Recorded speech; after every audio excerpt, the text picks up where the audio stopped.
Welcome back to the Apex Legends tutorial series. In this episode, we are going to be talking about all of the things that you can interact with in the world. Replicators, arsenals, respawn beacons, care packages, all of that good stuff that you can interact with in the world will be covered in this video. So let's go ahead and get started with Replicators. That's right, Replicators. We're finally going to get into this big purple computer. So let's start out with what it does.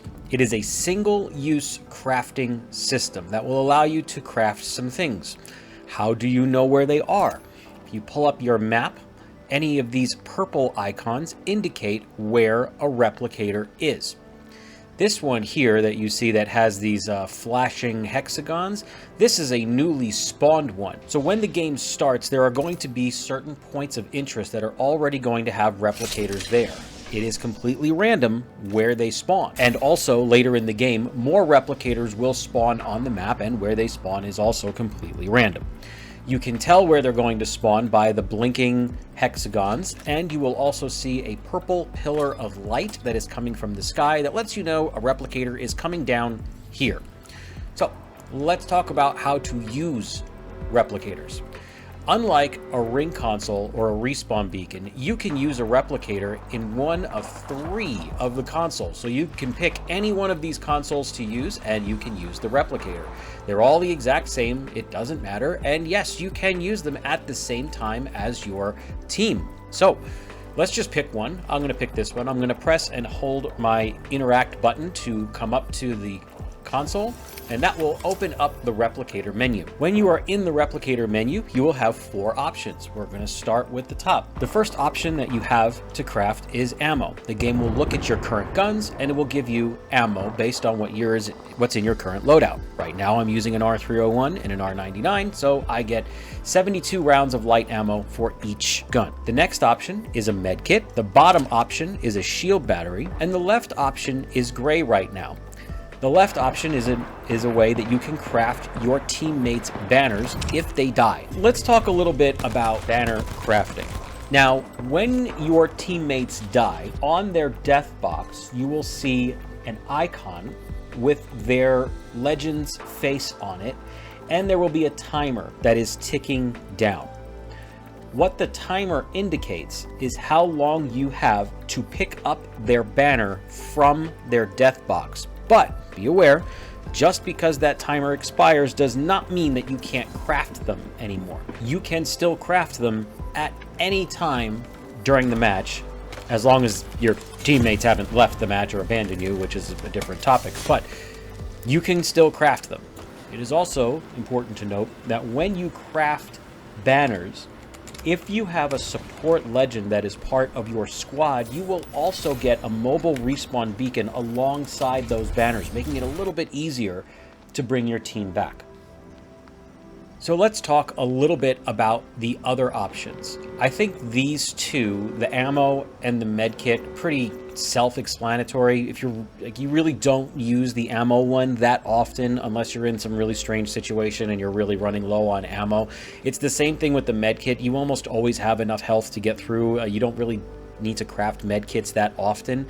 However, shield batteries are very, very important. So whenever you come up to a crafter, it is advisable to take a look at your inventory and see how many batteries you have. If you're a little bit low on batteries, you should just go up to the crafter, and most likely it's a good idea to just craft a battery. That is what this is used for almost all the time, is to craft a battery. That's not always going to be the case. As an example, if you have enough batteries in your inventory, don't come up and use the crafter, or don't come up and use the replicator. It's going to be exhausted after use. You can see that there in the bottom middle of the screen.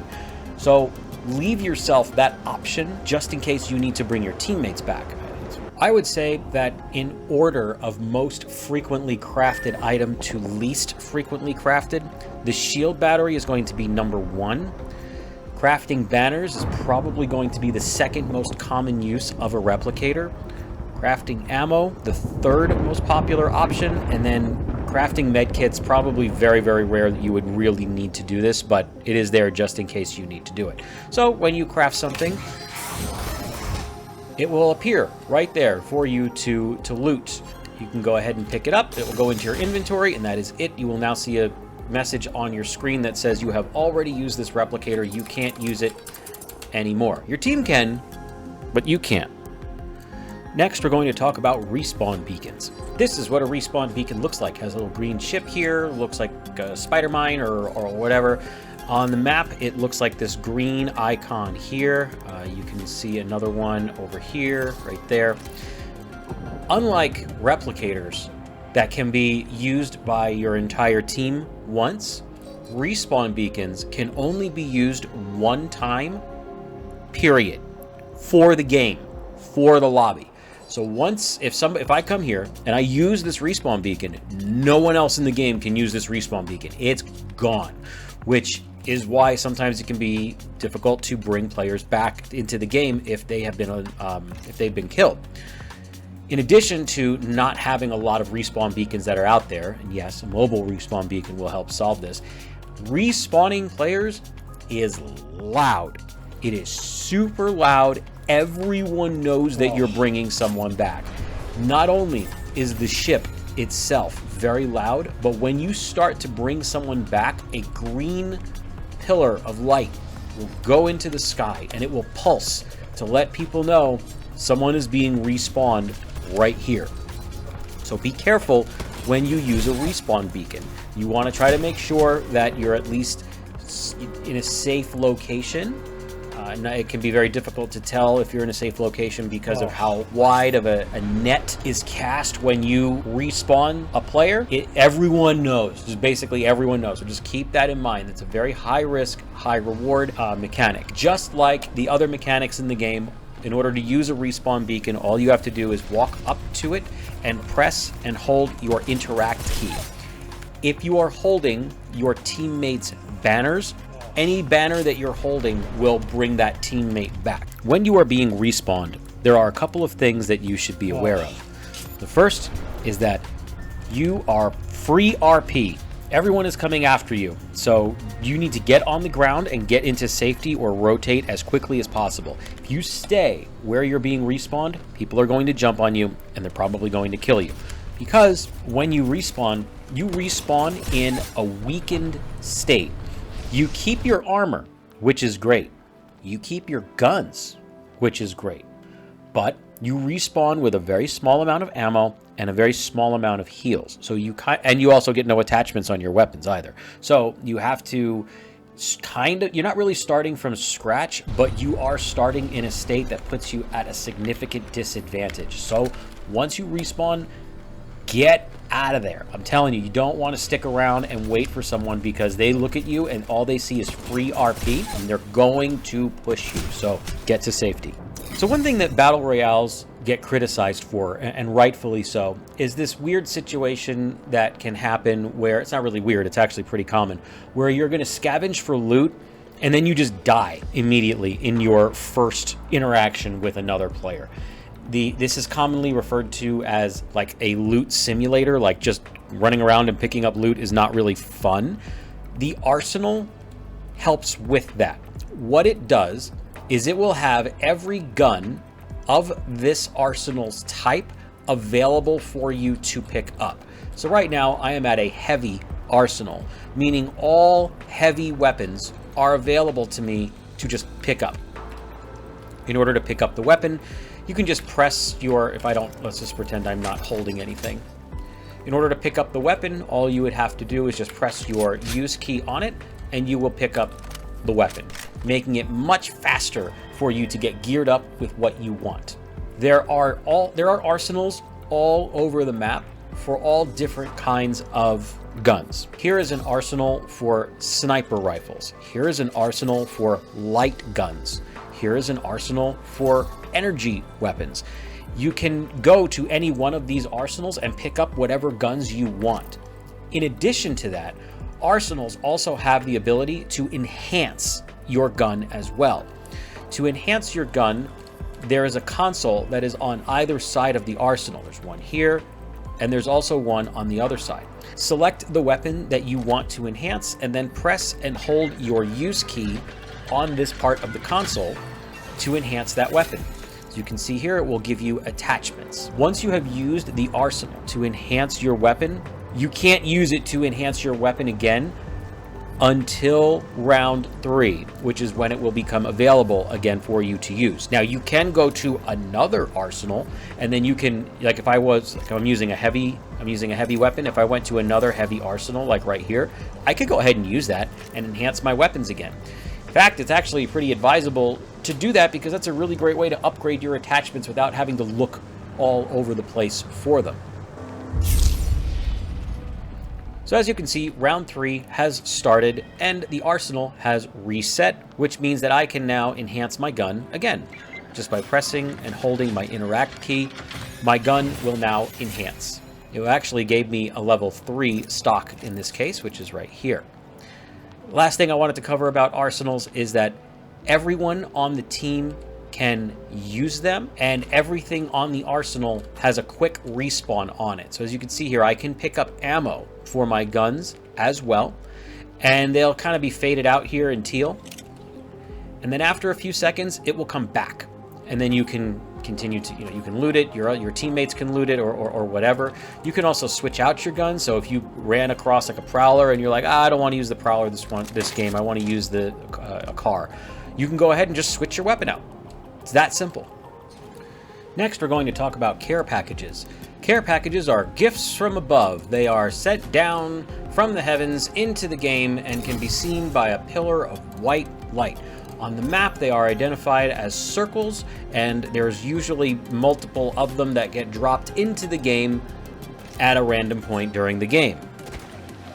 To use a care package, all you're going to do is run up to it and press your interact button, and that will open the care package. There will be 3 items in the care package, 1 on either side, which you will have to divvy up amongst your team.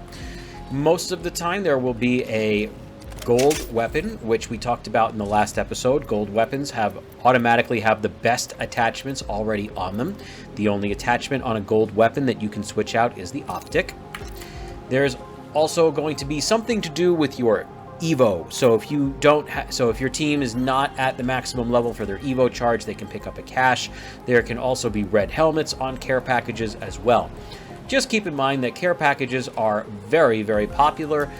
Most players will be fighting over them, so if you're going to go to a care package, just make sure that you take a look around and make sure it's safe to do so. Also, if you're on your way there and you see the light in the sky turn off and go away, that means someone just opened the care package. There's a team there. Maybe go kill them and get their loot. The last thing I want to talk about with care packages are red weapons. Red weapons are weapons that are only found on care pack. Respawn will rotate the weapons that are found inside the care packages. So right now, at the time of recording this video, the red weapons that you're going to find is going to be the Kraber and also the Peacekeeper. This will change usually every season. A red weapon doesn't just have the best attachments already on it. Like, yes, it does, but it's also a buffed version of its normal type. So as an example, at some point in the past, the Peacekeeper was just a regular old shotgun sitting on the floor that you could pick up and use. The red Peacekeeper is the same thing, just better. You will get things like a faster reload speed, more damage. The choke will tighten up on its target much faster. Red weapons are unique and they are difficult to attain, and they can change the outcome of a game if you use them properly. The Kraber is also a bolt-action sniper rifle that can one-shot someone in the head that has purple armor. So it's a very, very powerful gun, and it automatically comes with, I think it's a 8x10 scope. It's a great gun if you can hit your shots. Also, one thing to keep in mind with some red weapons is that you cannot loot more ammo for them. As an example, the Kraber has its own ammo type. Once you run out of bullets, that's it. You might as well just drop that thing on the floor. It's completely worthless. It's a paperweight now. So keep that in mind. Now, right now, if you pick up a Peacekeeper, you can loot more shotgun ammo for it, and you can continue to use it even after you've used all your shotgun ammo. Hopefully you're never in a situation where you have no shotgun ammo. That would kind of suck. But yeah, if it's a regular weapon like that, you can go ahead and keep looting ammo for it. but for the Kraber, no can do. There are also map-specific things that you can interact with too. As an example, on Kings Canyon, you can interact with something called an explosive hold. An explosive hold is this house-looking thing. I'm not sure what you want to refer to it as, but this is what it is. In order to get into an explosive hold, you have to have a grenade in your inventory.